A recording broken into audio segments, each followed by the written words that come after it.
வாங்க, 1 word 1 minute. இப்போ உங்களுக்கு உடம்பு சரியில்லைன்னு சொல்லி ஒரு டாக்டர் கிட்ட போறீங்கன்னு வச்சுக்கலாம். அவர் எல்லாத்தையும் செக் பண்ணிட்டு இந்த மாத்திரையை சாப்பிடுங்க, இந்த உணவுகளை நீங்க சாப்பிடுங்க அப்படின்னு அவர் சொல்லுவாரு. அப்படி சொல்றதுக்கு பேரு தான் பிரிஸ்கிரிப்ஷன். பிரிஸ்கிரிப்ஷன்னா அதனுடைய பொருள் நம்மளுக்கு தெரியும்.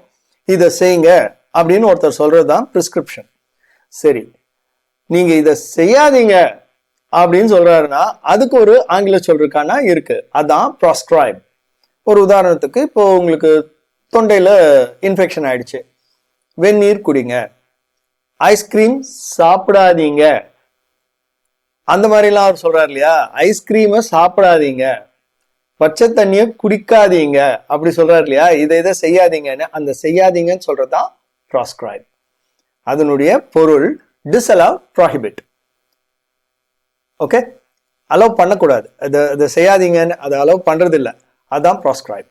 ஓகே, அதனுடைய சென்டென்ஸ் எப்படி வரும் அப்படின்னாக்கா, doctor Kumaresan prescribed certain food habits and lifestyle habits which are not good for a healthy life.